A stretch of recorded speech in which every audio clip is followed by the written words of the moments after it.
오늘 본문의 이야기를 여러분이 주의 깊게 보셔야 돼요. 이게 배경에 대한 이해가 없고 자칫 오늘 본문을 오해하면 단지파 사람들이 굉장히 믿음 좋게 믿음으로 그들이 새 땅을 차지하고 있구나 라고 착각하게 만드는 본문이에요.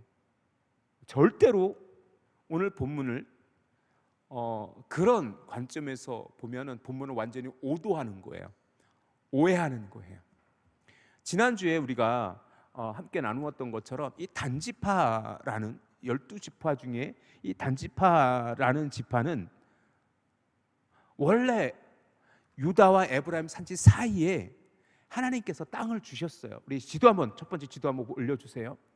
여기서 잘 보시면 여러분이 잘 안 보일 수 있는데 밑에 에브라임과 유다 사이에 단이라는 땅이 있어요. 그 땅이 원래 그 단지파에게 제비 뽑아 나뉘어진 땅이었었어요. 근데 이 땅에 블레셋 사람들이 살아요. 일부 지역은 여호수아 시대 때 정복이 되었고 다른 지역들은 아직 정복되지 않은 상태에서 이렇게 이 단지파 욥바부터 시작해서 이렇게 단지파 땅으로 분배가 됐었어요. 그런데 이들은 이 땅을 차지하지 못해요. 이때가 사사시대가 시작된 지 얼마 안 됐을 때예요. 사사시 끝에 와서 우리가 이 본문이 기록되어져 있지만 실제로 시대적으로 보면 사사시대가 되어지고 난 뒤 얼마 안 있다가 이런 일이 벌어져요. 그래서 단지파 사람들은 뭐예요? 새로운 그들이 땅을 찾아가기 시작해요. 즉 하나님께서 그들에게 허락한 땅을 외면해요. 왜냐하면 어려워요. 아니, 그들은 유다 지파만큼이나 힘 있는 지파였고 6만 4천 명이라는 그 사람들이 그 땅에 그 유다 지파 사람들이었었어요. 그런데 어찌된 일인지 그들은 그 땅을 차지하지 못하고 지난주에 함께 나누었던 것처럼 땅을 분배받지 않은 것처럼 묘사되어지고 있어요. 땅을 분배받지 못하였던 1절 한번, 우리 1절 한 번만 다시 한번 읽어보세요. 1절 시작. 그때 이스라엘에 왕이 없었고 단지파는 그때 거주할 기업의 땅을 구하는 중이었으니 이는 그들이 이스라엘 지파 중에서 그때까지 기업을 분배받지 못하였음이라. 이렇게 기록되어져 있어요. 아니에요. 엄밀히 정확하게 말하면 그들이 분배받았지만 그 땅을 차지하지 못했던 거예요. 즉 그들이 하나님의 사명을, 하나님이 주신 축복을 받아 누리지 못한 거였었어요.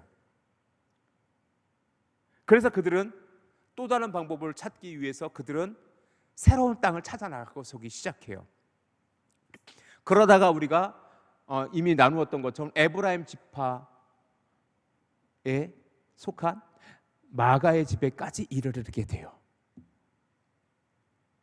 그리고 그곳에서 미가의 제사장, 뒤에 밝혀지면 그의 이름은 요나단이라는 이름을 갖고 있는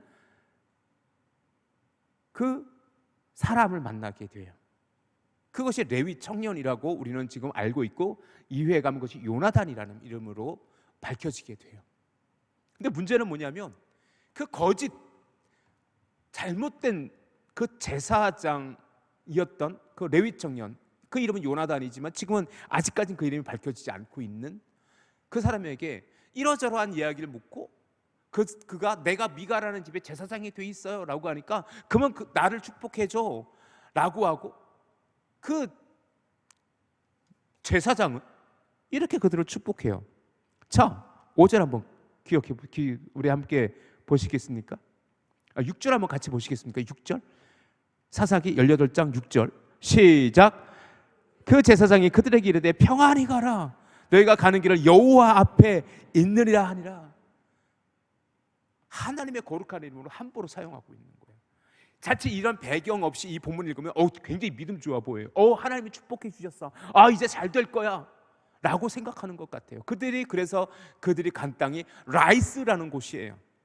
우리 오늘 본문 7절에 이에 다섯 사람이 그 정탐꾼이에요. 그 단지파의 정탐꾼이었는데 우리 같이 한번 읽어봅시다. 시작.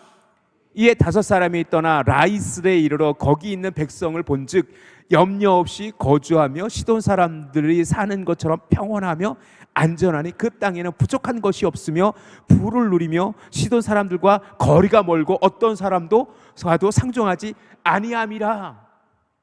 딱 그들이 간 곳이 라이스라는 곳이에요. 라이스. 딱 가봤더니 그 땅은 어때요? 평온해요. 헬몬산 밑이에요. 요단강이 지류가 되는 헬몬산 밑이어가지고 풍요로운 땅이에요. 그런데 오지예요. 그래서 아무도 그들과 상종하지 않아요. 즉 외딴 곳이라는 거예요. 외딴 곳이고 두로 옆에 있는데 두로 사람들만큼이나 그곳은 평안해 보이고 부유로워 보였어요.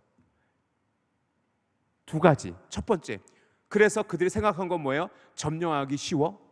두 번째, 나름 평화로워. 쉽게 그들이 그 땅을 차지할 수 있을 거라고 생각하고 있는 거예요. 지도 다시 한번 띄워보세요. 그래서 그들이 찾은 땅이 저 위쪽에 저 맨 위에 헬몬산 밑에 단이라고 텔단이라고 되어 있는데 저희가 단이에요. 원래 저희가 라이스인데 라이스라는 곳인데 저 곳이 그들이 간 거예요. 가서 보니까 어때요? 오우, 나름대로 평온해 보여요. 나름대로 풍요로워 보여요. 그런데 결정적인 건 뭐냐면 그들을 그 땅을 차지하기도 쉬워 보여요. 왜냐하면 이때 라이스라는 곳은 뭐냐면 우리나라의 정선과 같은 땅이에요. 강원도 정선 골짜기. 라이스라는 땅을 여러분이 보다 이해하기 쉽게 설명해 드리자면, 여러분 웰컴 투 동막골이라는 영화 혹시 기억나세요? 웰컴 투 동막골. 이 영화 포스터를 보시면 기억나시는 분이 계실 거예요. 웰컴 투 동막골. 이 영화의 스토리는 어떻게 되죠? 혹시 우리 나영 청년은 이 영화 본 적 있어요? 한번 보세요. 되게 재밌어요. 나름 굉장히 유명한 영화죠. 이 웰컴 투 동막골의 내용이 뭐예요? 정선 골짜기에 6.25가 난지 모르는 그 동막골 사람들, 거기에 미군 비행기가 임시 착륙해서, 착륙보다는 그곳에 불시착해서 있었고, 그곳에 도망친 남한군 병사와 북한군 병사가 서로 대적하다 나중에는 친구처럼 그렇게 되어지는 신하균하고 몇 명의 이마룡이라는 배우도 나오고, 그렇게 그곳에 이 웰컴 투 동막골의 그 배경이 된 동막골이라는 동네는 6.25가 한창 진행되는데 너무 외져가지고 전쟁이 있는지도 몰랐어요. 총이라는 것도 몰라요. 그곳에 전쟁에 대한 평화의 메시지가 담겨진 영화가 이 웰컴 투 동막골이라는 굉장히 히트친 영화지요. 2005년도에 개봉한. 즉 라이스라는 곳이 여러분의 쉽게 이해하면 이 동막골 같은 곳이었다라는 거예요. 그냥 평온해요. 살기 좋아요. 누가 와서 건들지도 않아요.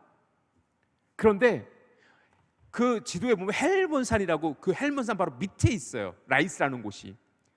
그 헬몬산 밑에 있으니 뭐예요? 풍요로워요.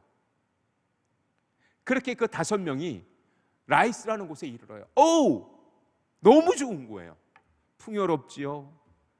너무 외져가지고 외적의 침입도 없어. 오늘 그래서 본문을 보면 이렇게 기록되어져 있어요. 시돈 사람들과 거리가 멀고 어떤 사람과도 상종하지 아니함이라. 즉 그 땅은 외져 있고 그래서 풍요롭지만 점령하기 쉬운 땅. 사랑하는 성도 여러분, 우리가 좀 기억해 봐야 될 것은 뭐냐면, 하나님께서 그 땅을 허락하셨나요?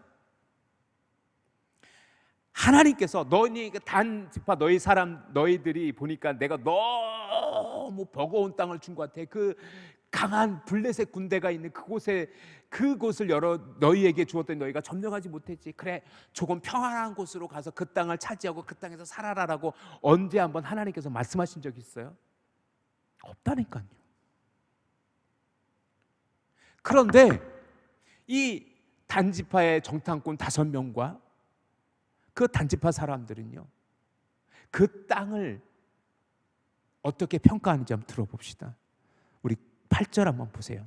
그 5명의 정탐꾼이 다시 소라와 에스다올은 뭐냐면 지금 단지파 사람들이 모여 있는 곳, 곧 그것도 너무 위험해서 언제든지 블레셋에게 점령당할 수 있는 땅이기 때문에 불안해하는 그 땅에 그들이 소라와 에스다올에서 다시 돌아가서 그들의 형제들에게 이르되 형제들이 그들에게 묻되 너희가 보기에 어떠하더냐 물어봐요. 너희가 보기에, 즉 뭐냐면 정탐꾼 5명에게 물어봐요. 너희 라이스라는 곳 땅을 가봤어? 그 땅 너희가 보기에 어떠하더냐? 너희가 보기에 어떠하느냐? 무슨 얘기예요? 지금 하나님과는 상관없는 거예요. 네 눈에는 어때 보이느냐? 너희 눈에는 어떻게 보이느냐? 그거 얘기하는 거예요. 그러니 그 라이스를 정탐한 5명의 정탐꾼들은 굉장히 믿음 있는 것처럼 이렇게 이야기를 해요. 일어나 그들을 치러 올라가자. 9절입니다. 우리가 그 땅을 본즉 매우 좋더라. 너희는 가만히 있느냐? 나아가서 그 땅 얻기를 게을리하지 말아라. 내가 보니까 너희가 가면 평화로운 백성을 만날 것이에요. 여기서 평화로운 백성을 만날 것이다 라는 것은 뭐냐면 그렇게 전쟁하기 위해서 쉽게 점령할 수 있는 백성들, 즉 뭐냐면 전쟁 준비가 되어 있지 않은 백성, 이런 뜻이에요. 그런 의미예요. 평화로운 백성을 만날 것이요 그 땅은 넓고 그곳에는 세상에 있는 것이 하나도 부족함이 없느니라. 하나님이 그 땅을 너희 손에 넘겨주셨느니라 하는지라. 언제 하나님께서 그 땅을 주신다고 말씀하신 적이 있어요. 그런데 이 5명의 정탐꾼들은, 이 단지파 사람들은 뭐예요? 땡큐. 그곳에 갔더니 평화로워요. 좀 외져 있지만 넓은, 그래서 헬몬산 밑이라서 풍요롭기까지 해요. 그런데 조금 외져 있어 두로 사람들과도 멀리 떨어져 있기 때문에 전쟁 날 일도 없어요. 거기에는 그래서 전쟁을 거의 치러보지 않았는데 평화로운 사람들이 살고 있어요. 그러니 뭐예요? 단지파 정도면 쉽게 점령할 수 있고 그 땅을 차지할 수 있다라는 거예요. 그러니 뭐예요? 스스로 생각하기를 하나님이 그 땅을 그들에게 허락하셨다라고, 너희 손에 넘겨주셨다라고 착각하고 있는 거예요. 이런 배경 없이 오늘 본문을 읽으면 마치 그 5명의 정탐꾼은 여호수아와 갈렙 같은 믿음 있는 사람처럼 보여요. 하지만 절대로 오늘 본문은 그 얘기를 하는 게 아니에요. 쉽게 그 땅을 차지할 수 있고 그들 눈에 보기에, 하나님과는 상관없어요. 그러니까 그들 눈에 보기에 좋고 좋은 거니까는 그 땅 차지하기도 쉽고, 그러니까 우리는 하나님께서 우리에게 축복 주신 거일 거야 라고 착각하고 있는 거예요. 그래서 이것이 사사기의 이 기록에 이렇게 기록되어진 것을 우리는 무엇을 전제하고 읽어야 되냐면, 그때에 그들에게 왕이 없으므로 그들의 속에는 옳은 대로 행하였더라 라는 그 사사기 16장 말씀과 마지막 21장 25절의 그 말씀을 전제하고 이 본문을 읽어야만이 진짜 이 본문이 주는 의미를 밝히 알 수 있어요. 결국 뭐냐면 단지파 사람들은 하나님이 주신 사명, 그것이 버겁고 무거워 외면하고 그들이 차지해야 될 땅을 버려두고 보다 쉬운 땅, 하나님께서 한 번도 그들에게 약속하지 않은 땅, 그들이 쉽게 차지할 수 있는 땅이기에 스스로 그냥 위안을 삼는 거야. 하나님이 그 땅 주셨을 거야. 그리고 거짓 제사장도 한몫했잖아요. 그 미가 집에 있는 그 청년 제사장이 너희의 길을 여호와께서 보여줄 거야. 말도 안 되는 거짓된 축복이 그들에게 전제되어져 있고, 그래서 그들이 간 곳이 라이스에 이르렀더니 정말 풍요롭고 평화로운, 그래서 쉽게 점령할 수 있는 그런 땅들이라고 생각했던 거지요. 마침내 그 땅을 차지하긴 해요. 그래서 그 단이 그 맨 위에 있는 거예요. 그래서 이 사건 때문에 이스라엘 지도에서 이스라엘의 가장 북쪽이 단이에요. 그래서 단 지파가 거기 살게 되긴 해요. 그런데 기억하십시오. 원래 하나님께서 그 땅을 단 지파에게 허락하신 적이 없어요.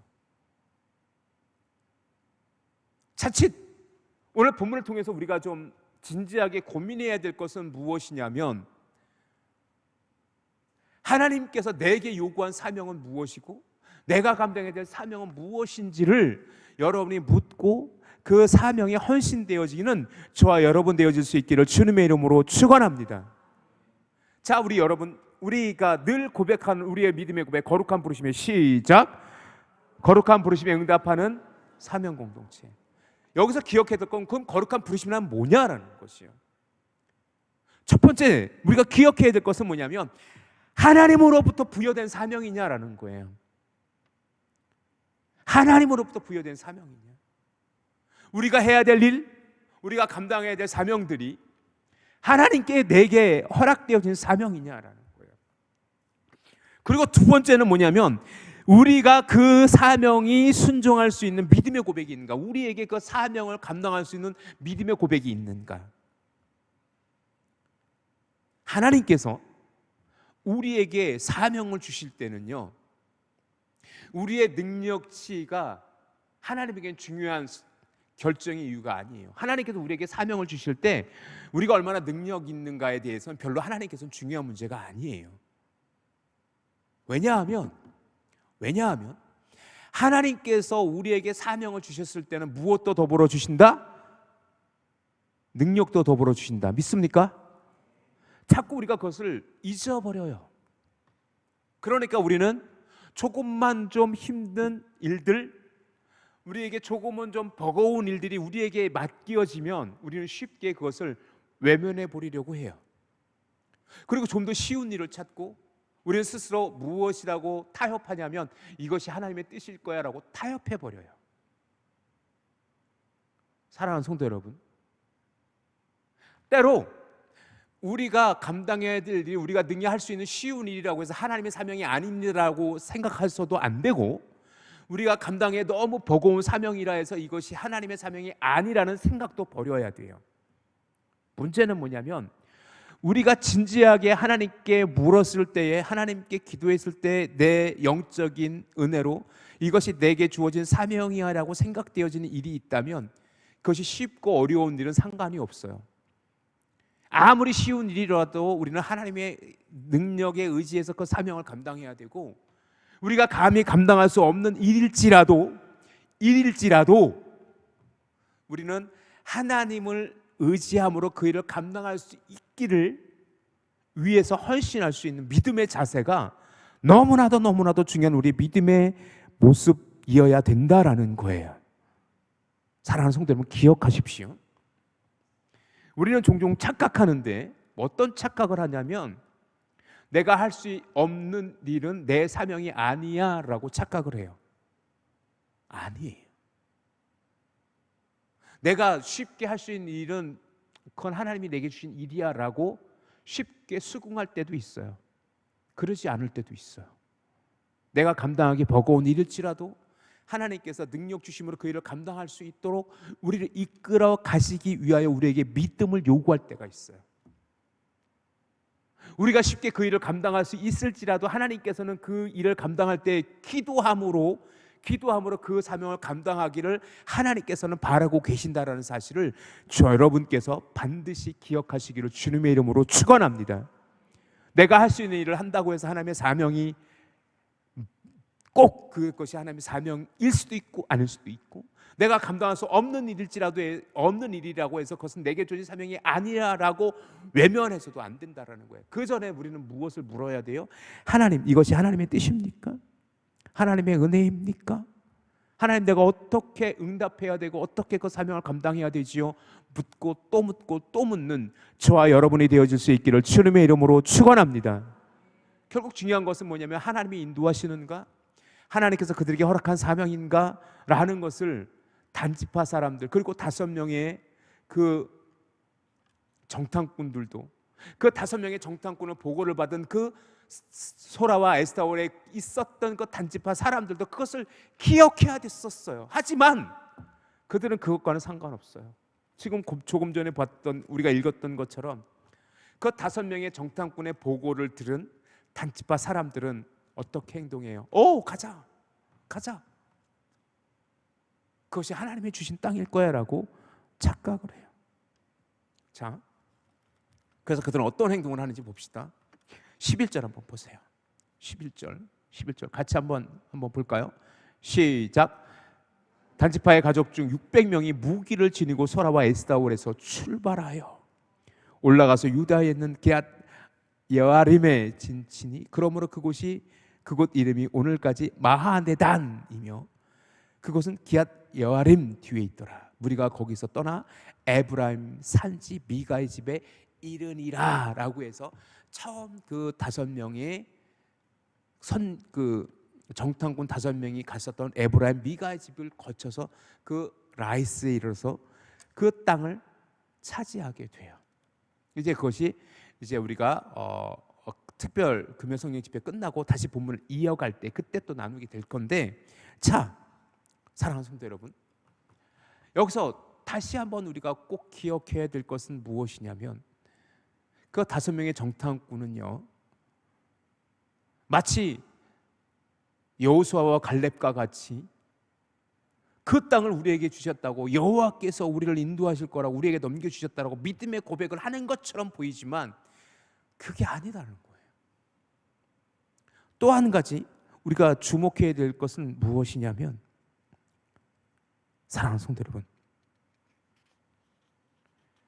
정말로 우리가 오늘 본문을 통해서 하나님께서 주신 축복, 하나님께서 주신 사명이 무엇인지를 조금은 더 진지하게 질문할 필요가 있어요. 왜냐하면 이 이후에 단지파의 역사를 잠시 살펴보게 될 건데, 단지파는요, 이 이후로 이스라엘 역사에서 거침이 되는 지파가 되어져요. 첫 번째는 어떤 일이 벌어지냐면, 단지파 땅에 아까 지도 한 번만 더 보여주세요.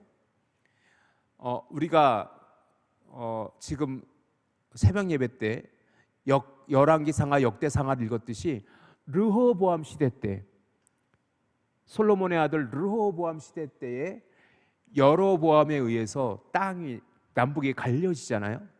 그리고 여로보암이라는 왕이 더 맨 위에 단에다가 금송아지를 만들어요. 베델과 단에 금송아지를 만들어요. 그리고 성경은 뭐라고 기록하고 있냐면 우상숭배 진원지. 그래서 이후로 단지파는요, 이스라엘 역사에서 우상숭배의 진원지로 여겨져요. 그것이 열왕기상 12장의 기록이에요. 또 한 가지는 뭐냐면 계시록, 여러분이 지금 계시록을 한 장 찾아볼 거예요. 요한계시록 7장을 한번 가보세요. 요한계시록 7장을 한번 가보세요. 요한계시록 7장을 한번 가보세요. 요한계시록 7장. 요한계시록 7장은 사도 요한이 반모섬에서 기록한 계시록, 말 그대로 하나님께서 보여준 환상을 기록한 책이에요.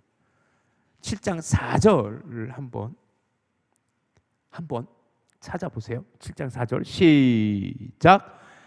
내가 인침을 받은 자의 수를 들으니 이스라엘 자손의 각 지파 중에서 인침을 받은 자가들이 14만 4천이니 라고 하면서 그 5절부터 유다 지파부터 쭉 그 11지파의 그 계수된, 이건 영적인 의미가 있어요. 이것은 뭐 진짜 한 명 두면 그렇게 계수하는 걸 이해하기는 어렵지만 어쨌든 14만 4천 명, 12 곱하기 12가 14만 4천이에요. 12 곱하기 12,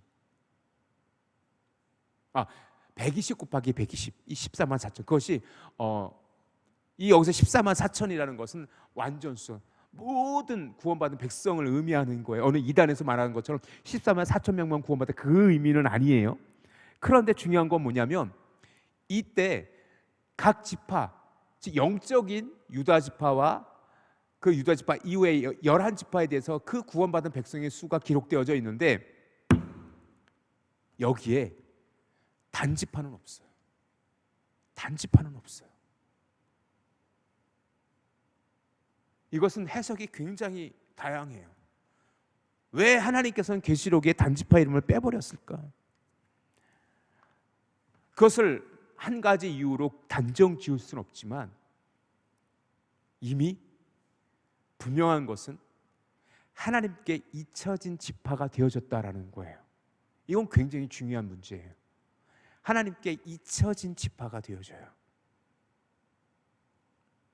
사랑하는 성도 여러분, 우리가 기억해야 되는 것이 그거예요. 기억해야 되는 것은 뭐냐면 우리의 사명이, 우리가 감당해야 될 사명을 외면하면 하나님도 우리를 외면한다라는 거예요. 저는 그래서 조금은 목사님 그건 억지스러운 해석이요 라고 할 수도 있지만, 저는 오늘 본문의 이 사사기 이 단지파의 사건이 계시록에서 단지파가 잊혀진 이유가 되어졌을 거라고, 그것을 완전히 무시할 수 없는 이유라고 생각하는 거예요. 저는 그 뒤에 단지파는 이스라엘 역사에서 우상 숭배의 근거지가 되는 곳이 단이에요. 라이스라는 곳이 단이란 단, 텔 단이라고 그렇게 명명되어지는데, 결국 그 땅이 우상 숭배의 근원지가 되어져 버려요. 여로보암 시대 때. 중요한 건 뭐냐면 그들이 오늘 우리가 본문에서 확인했던 것처럼 그들이 라이스라는 땅을 차지하려고 가요. 라이스, 실제적으로 결과론적으로 라이스 땅을 차지하게 돼요. 하지만 분명한 것은 그렇다고 해서 그것이 그들에게 축복이냐라는 것은 다른 문제일 수 있어요. 다른 문제일 수 있어요. 사랑하는 성도 여러분, 기억하십시오. 반드시 기억하십시오. 하나님께서 우리를 사용하시고 하나님께서 우리를 축복하시고 우리가 하나님의 사명을 감당하는 것은 그 과정과 그 결과가 다 하나님의 뜻이어야 돼요. 그 과정이 불이하거나 그 결과가 하나님이 원하는 결과가 아니라면, 그 결과가 아무리 우리 눈에 보기에 선하고 좋을지라도 그것은 결과론적으로 하나님께서 원하는 것이 아닐 수 있어요. 그것을 우리가 늘 기억해야 돼요. 뭐로 가도 서울로 가면 돼요? 하나님은 그렇게 우리를 축복하지 않으세요. 하나님의 사명을 감당하는 것은 그 과정도 중요하고 그 결과도 중요해요. 저는 그래서 여러분에게 이 말씀을 꼭 드리고 싶어요. 과정이 선하지 못하면 결과는 절대로 선할 수 없어요. 과정이 불이하고 과정이 하나님께서 원하는 방법이 아닌데 그 결과론적으로 많은 축복을, 세상적인 축복을, 세상적인 물질을, 세상적인 권력을 취할 수 있다고 해도 그것이 하나님의 축복이라고 저는 단정할 수 없다고 봐요. 때로 과정은 선할지라도 그 결과가 우리가 만족할 만한 결과가 안 될 수도 있어요. 그렇다고 해서 그것이 하나님께서 축복하지 않으신 거라고 누가 단정할 수 있지요? 분명한 것은 과정이 선하지 못하면 결과는 절대로 하나님에게 선이 될 수 없어요. 오늘 이 단지파의 라이스로 내려가는 그 과정이 선하지 못해요. 하나님의 뜻이 아니에요. 결과적으로 그들이 라이스 땅을 차지했다고 해서 그 땅을 하나님의 축복의 땅이라고 누가 이야기할 수 있는 거냔 말이에요. 그러기에 우리는 꼭 기억해야 돼요. 우리가 하나님의 사명을 감당하며 버겁고 어려울 수 있어요. 때로 내가 굳이 이 일까지 해야 돼, 이것까지 해야 돼 라고 생각할 수도 있어요. 그런데 그것이 하나님의 뜻이라면, 하나님께서 우리에게 요구하신 헌신이라면 그 일을 감당할 수 있기를 주님의 이름으로 축원합니다. 그 결과가 때로 우리가 만족할 만한 결과를 얻을 수도 있고 못 얻을 수도 있어요. 하지만 하나님께서 원하는 삶은 그 사명에 순종하는 거예요. 원래 단지파에게 허락되어졌던 그 땅을 단지파가 끝까지 사명을 감당함으로 그 땅을 차지했다라면 단지파는 2000지파가 되어졌을까? 저는 아니라고 생각해요. 역사에 가정은 없지만 생각해 보면 그래요. 믿음의 삶이라는 건 뭘까? 하나님의 부르심의 사명을 감당한다라는 건 뭘까? 오늘도 이 설교를 준비하고 오늘 본문의 말씀을 묵상하면서 제 목회의 여정을 조금은 뒤돌아봤어요. 모든 것이 주의 은혜였음을 고백하지 않을 수 없어요.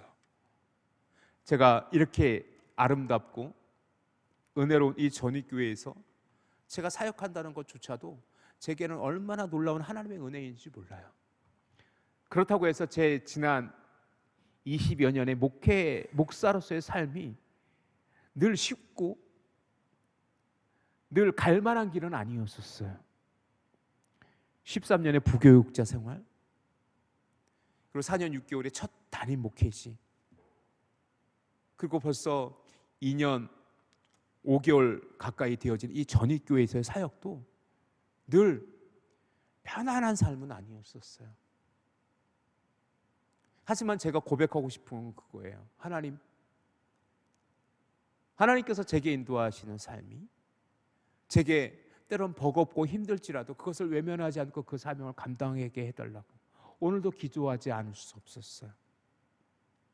전 여러분에게도 그렇게 기도하기를 부탁드리고 싶습니다. 여러분이 감당해야 될 삶의 무거운 짐들이 있어요. 때로는 왜 하나님 나에게 이렇게까지 하시는 거예요? 라고 하나님께 원망의